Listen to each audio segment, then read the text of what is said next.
I want to go ahead and get started. So because there are so few of us, I think some introductions would be in order. And I am going to start by introducing myself. I'm Eric Tungate. I'm the city manager of Oak Park. I just started my 12th season of exciting government activity. I am joined by our recreation director, Lori Stasiak, and I'm forcing her to sit at the front so everyone gets to know her so well. She enjoys this. Yeah, you know it. And staff, if you could, and then I'm going to make you guys introduce yourselves if you don't mind, unless you don't want to, but if we could go to our communications director.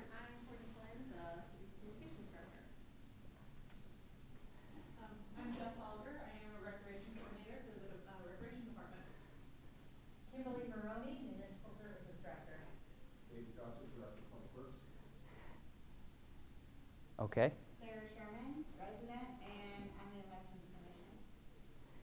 Thank you. Ed Sherman, I'm on the library board and the recycle environmental commission board. And longtime resident. Yes. Avid dog park user, I might add. Steve Gold, general troublemaker. On the environmental recycling commission, the compensation commission, and after the assessment commission, and I've been a Oak Park resident for over 7 years. Whoa, man. Thank you. I'm Sara Pellerino. I've been in Oak Park since 2016. I'm also involved with East Oak Park neighborhood. Oh, fantastic. Thank you for being here. And we have our very own Devin Benson in the back here, everybody. Now, one other housekeeping thing I do want to just because we are recording this, so I'm going to have you come up here to, if you have questions, I'm going to have you ask questions into the microphone, okay? So first things first, I'm going to do, hopefully, a very quick run-through of why we're here. And then from there, I really, especially because we have so few of you in the room, I want to get into more of a question and answer, similar to the way that we're doing the city manager Q&As, which, by the way, we have, what, 10 left or 8 left? Quite a few. Quite a few left. So if you didn't come to the one on the 30th of August, we have another one coming up this Wednesday at 10 o'clock right here. Ladies and gentlemen, we have our very own mayor, Marion McClellan, walking in.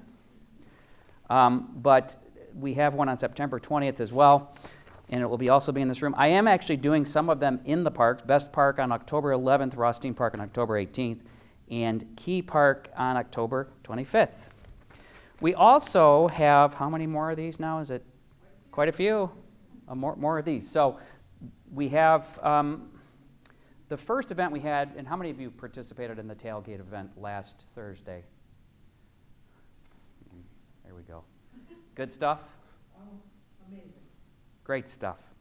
Okay, so we have tonight's, and then the next one will be on September 15th in Shepherd Park. Is that Friday?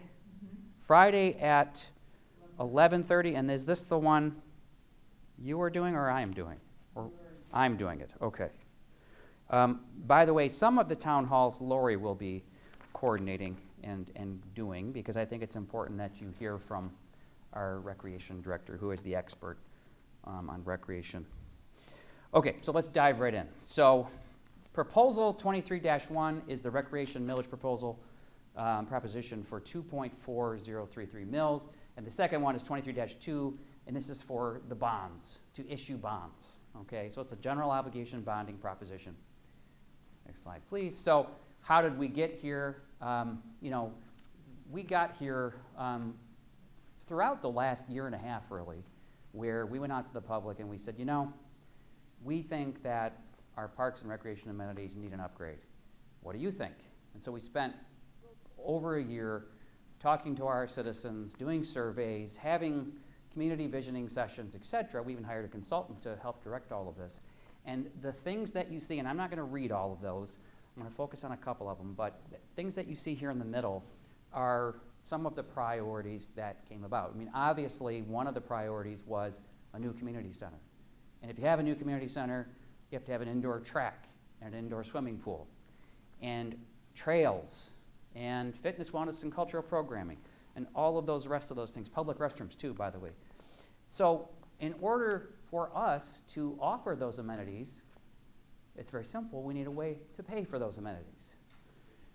None of that is free. So I'm not going to go back through these, but this is why you see these two proposals on here. And by the way, this is the exact language that you will see on the ballot. I do think it's important that we talk a little bit about how we arrived here and sort of where we stand. So I love this slide because if you look at where we were in 2015, this was our city tax rate here, 35.9 mils. Well, what's happening here? Last year, our tax rate was 4 mils less.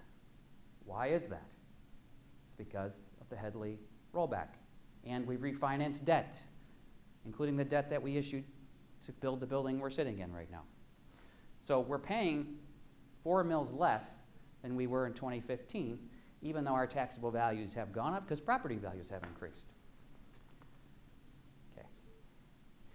I also, I pulled this slide from my budget presentation because this slide talks about still the impact of the Great Recession. Starting in 2008, so we went into the Great Recession with a taxable value of about $728 million versus our low, so this was year 2 for me, of 432. So we lost about $300 million in taxable value. Now, think about this. About 60+% of our entire revenue package is from taxes. So now imagine taking a chunk of $300 million and just throwing it out the window, and that's what we did. Now, you can see in the years since then, of course, we've started to recover. And this is due in large part to some of the economic development projects. Of course, housing values have been sustained throughout the rest of the county as well and elsewhere. But what's missing, I argue, is parks and recreation amenities. So let's keep going.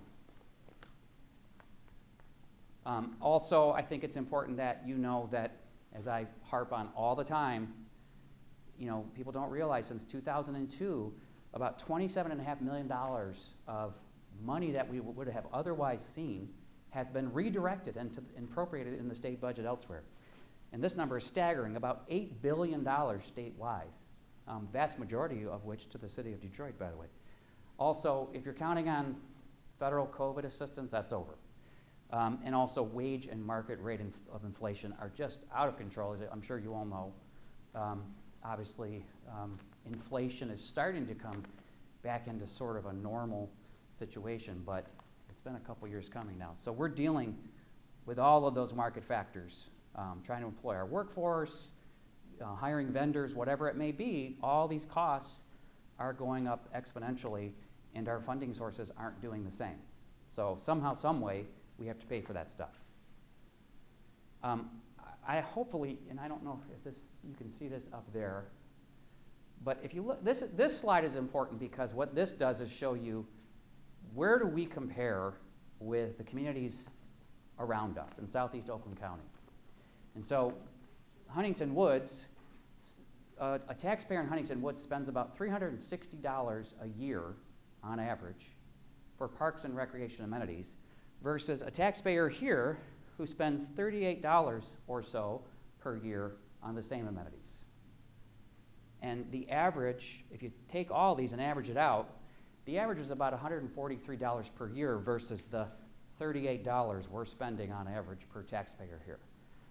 We are nowhere near offering some of the same things.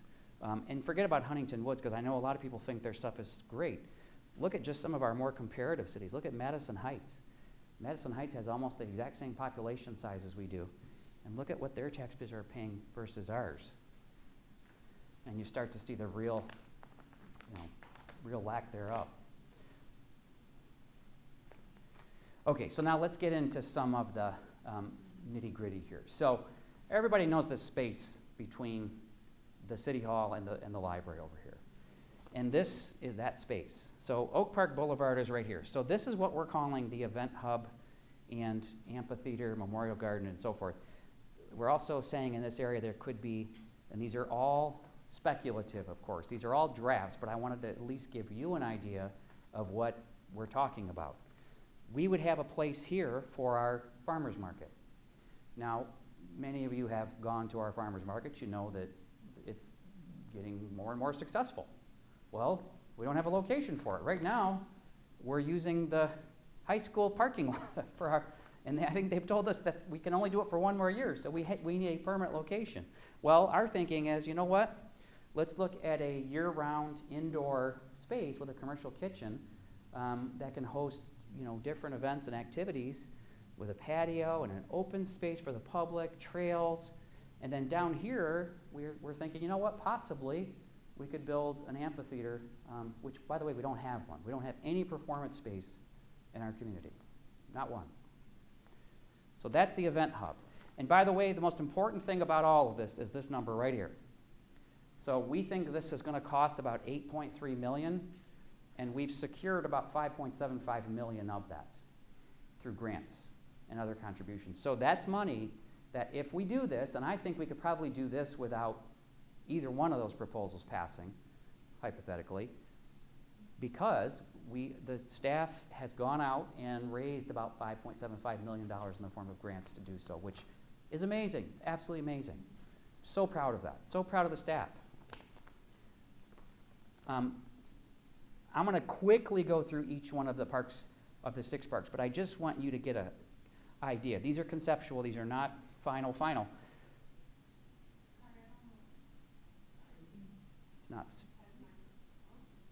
Oh, the show's over. Thank you, everybody, for coming. We'll see you. Well, that's okay. Well, you can kind of see up here what this would be if the bond millage proposal passes. And I know it's hard to see. You can see it in some of the handouts, by the way.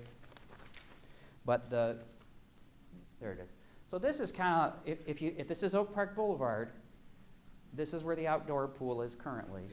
This would be a new community center here with an indoor pool, basketball courts, pickleball, new play areas, possibly a splash pad, you name it. And the other thing is, in addition to that $5.75 million that I just talked about that the staff has secured for us, we've also gone out and secured $1.5 million for Oakland County Parks, not ours, Oakland County Parks, to work in partnership with us to dump that money into this area that I'm circling here, improving amenities, keeping the train amenities, but improving other amenities, the shed, adding bathrooms, improving parking. And that's, again, $1.5 million that we don't have to come out of pocket for. You don't have to pay for. You're already paying for with your Oakland County tax dollars.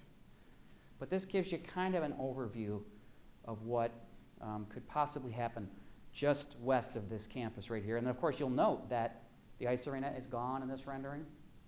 We don't use the ice arena. And in its place are courts, potentially senior housing on the site. Okay, let's go to the next one. Tyler Park, I believe, is next. So what's interesting about Tyler Park is this is another example of a partnership. So if you can see this dotted line right here, everything on this side of the dotted line is owned by Berkeley Schools.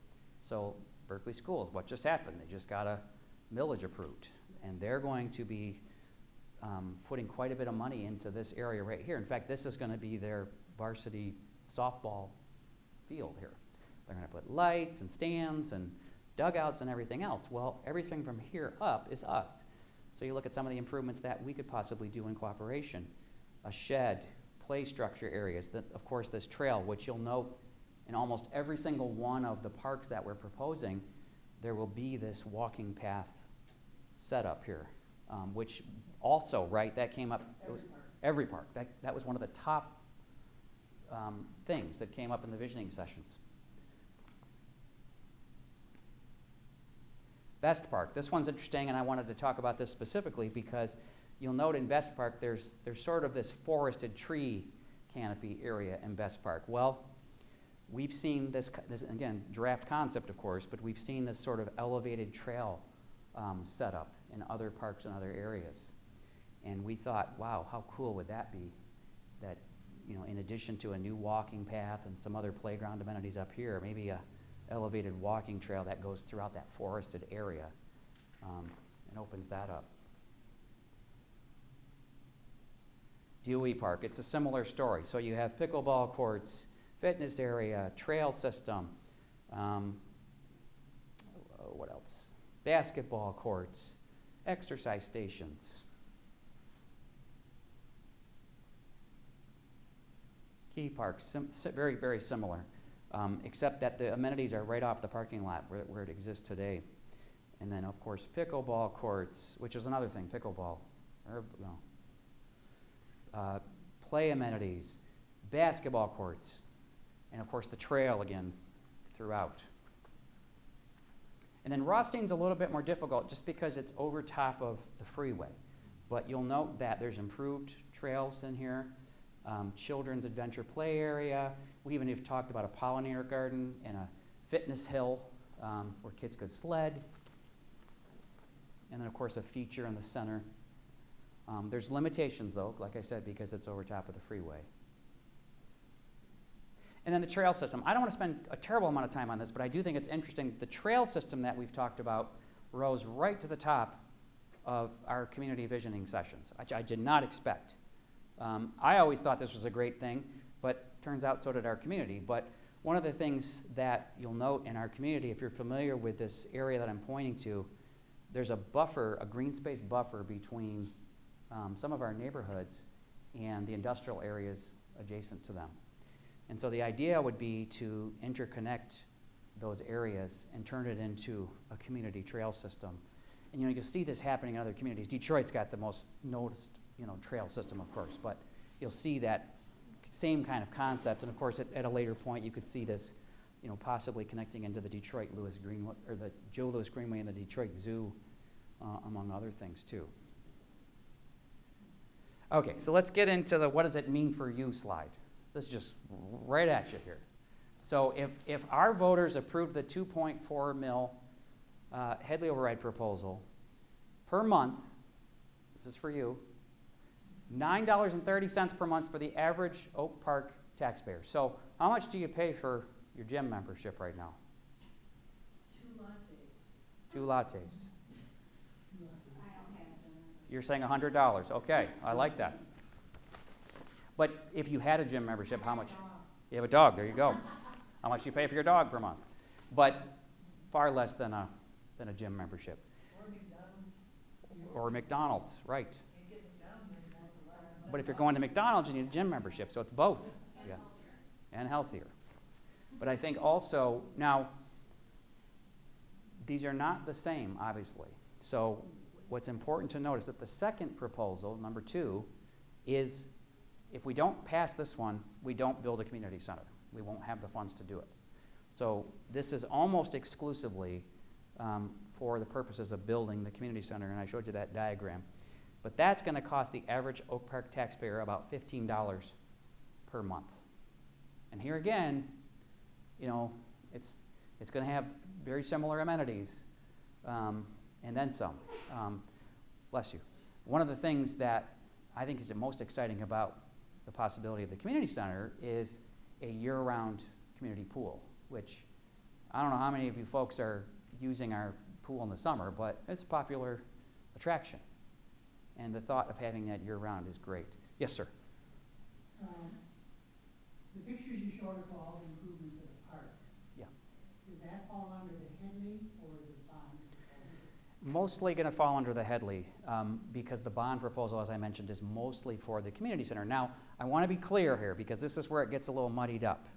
So it's possible that we could have additional funds, especially in the area of the community center in Shepherd Park, to do some of the other things that I just talked about.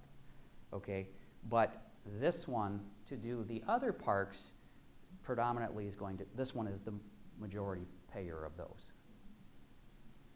If, How'd you know where we were at Q&A already? Look at that, just like that. If the second proposal is passed, is there gonna be fees related to the community center, to use the community center after we're already paying for it to be built?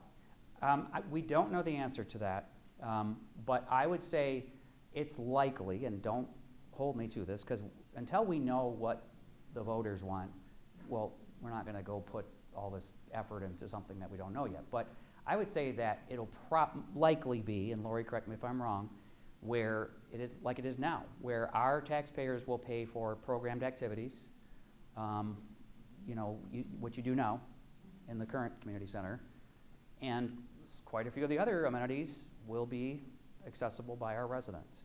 I would imagine there'll still be a fee for the pool of some kind, but I'll imagine if you come in and you want to just run on the track, I would imagine that might be something we'd probably let our residents use as part of their admittance. Yes, sir. Couple questions. Playing the devil's advocate, what if one or the other doesn't pass? What's the backup plan if there's any? And then my other question is, the school board millage has never been talked about. I was surprised when I kind of in passing found out that there's a millage for the school board on the ballot. Is that going to impact what you're trying to do? Because are people going to say, oh, the school board wants money, plus the city wants money, why am I going to vote for all these, two of them or none of them? Okay, well, those are all good questions. First of all, so until fairly recently, by the way, we were not told about the school's proposal. So remember, the school district, Oak Park School District, just like Berkeley, just like Ferndale, is its own legal entity. It's its own public entity. They have the right to place stuff on the ballot as they see fit. So we can't stop that. That has nothing to do with us. We just do what they tell us they want to do. Do I think, in my opinion, it's going to impact our vote? Possibly. I think they're very different things. I think, this proposal is very specific in that we're saying, hey, if you vote for this one, we're going to build a new community center between 50 and 80,000 square feet with these amenities in it. And if you vote for this one, we're going to be able to pepper in some improvements to the parks and pay for some of the operating costs related to the community center and so forth. So I think they're very different, but I do think, there probably will be an impact. I don't like the timing, but I don't like a lot of things. Is there a backup plan? That's going to be up to City Council. I mean, I think, City Council is going to have to make a decision on whether or not they want to bring it back in a different form if it fails. But we are beholden, as you know, to what our voters tell us. So let me just finish, and I'm going to go deep into the Q&A, because I think I've got like one more slide or two. One? Okay. Is that just the Oh, okay. All right. Well, that can just... Okay, let's go to Q&A. In my opinion, Berkeley got it right by doing their proposal before this. So Oak Park should have got a jump start so that it was already either done or passed or not before the city goes to ask for more money. That's just my opinion. Well, let me give you, I appreciate that, first of all, but let me give you my 2 cents on that. And again, just my opinion. So our goal is not to pull a fast one or pull the wool over people's eyes. Our goal is to be as open and honest and deliberate as we can be.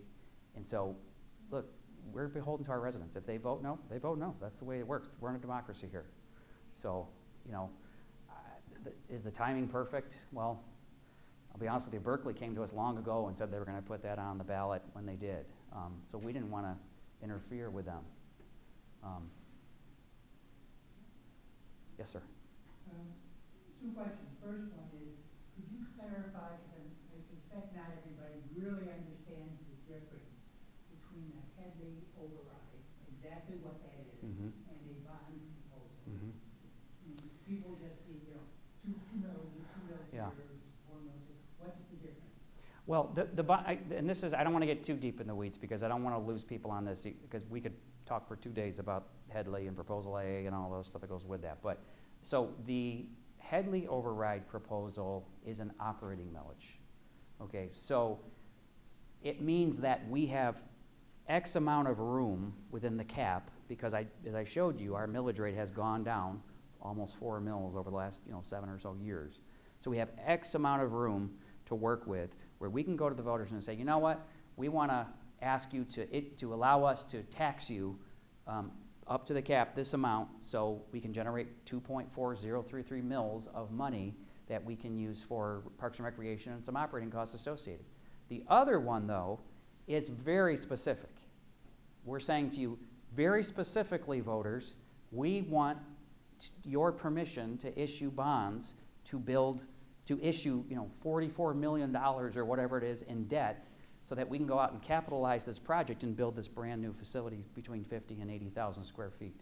So they're very different that way. Now, last thing I'll say about this, and again, don't want to confuse people, but if we don't get the 2.4 mil Headley override, we're going to struggle to find enough funds to pay for operation of the community center if that passes and the other one doesn't. So the two are really attached at the hip. So, Why wouldn't they just combine them? well, because you can't. So one is to issue debt. So it's a very specific request. So in the banking world, what's financial institution world, it's a very specific request. So they had to be separated legally that way. Hope I didn't just confuse everybody. My second question, so when we look at the earlier slide you had about the millage rates, you can see that our taxes have gone down. Mm-hmm. How much since, what was the first one year you had out there? 2014 or 15, I believe. How much have they gone down in mills, and what does that say the average taxpayer?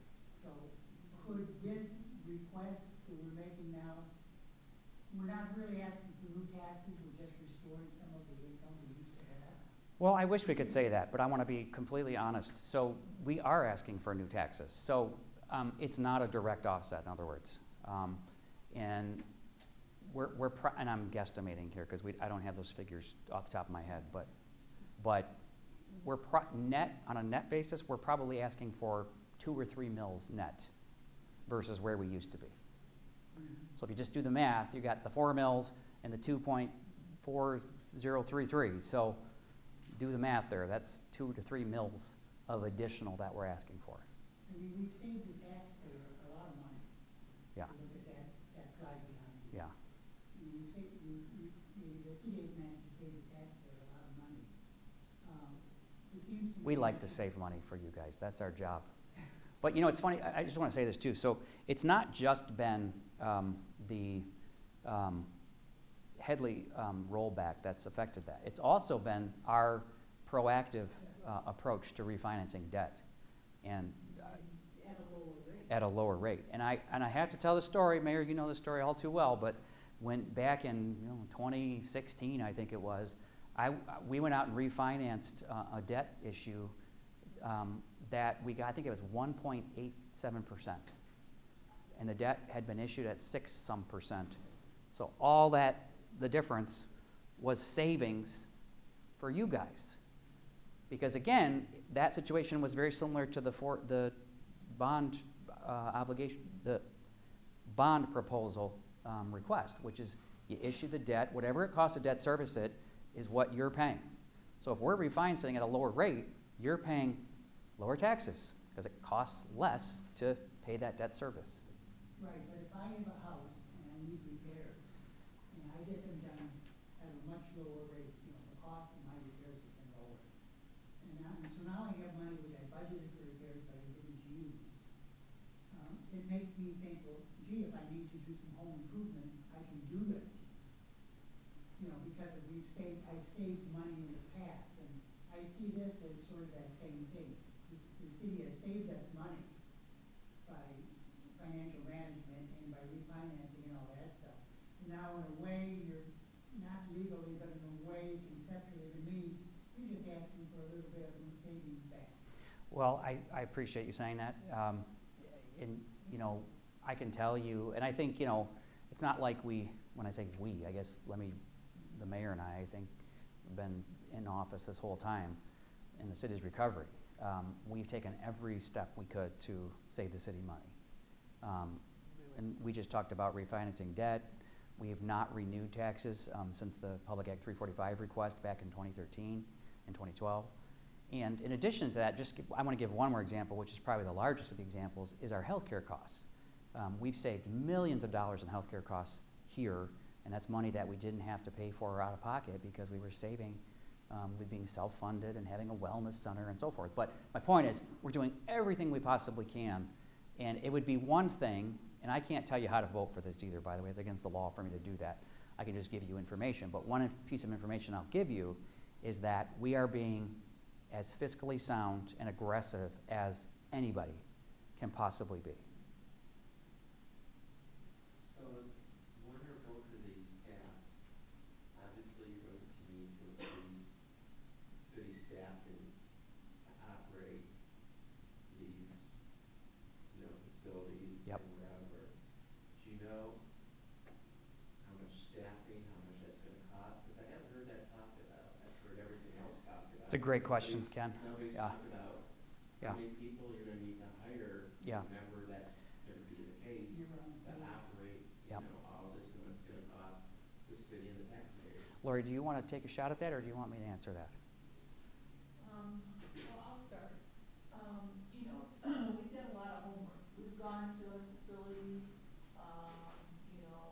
seen what, they've done, through their community centers, recreation centers, what kind of staffing might be, needed, estimated, but, we don't know for sure, until we're actually into the programming and into opening up a new recreation center or an event hub. But we've done some homework and done some estimated. Well, and can I just to say that, of the, just taking the Headley override operating millage, the 2.4 mils, so of that, we, I think, have estimated at some point, should all of the things that we've asked for pass, and we're up and running full force, the community center's fully staffed, et cetera, we think about over 1 mil of that would need to be required to pay for the operating costs. I think we said 1.5 mils, actually, to pay for the operating costs of all those additional amenities, including the parks and other things. So I hope that answers your question. So that's about, 1.6 million. And our operating budget right now is 0.43 mils worth. That's your recreation tax now is 0.43 mils, by the way. I didn't mention that earlier. You're paying 0.43 mils. $200,000 you're paying for parks and recreation. $38 a year.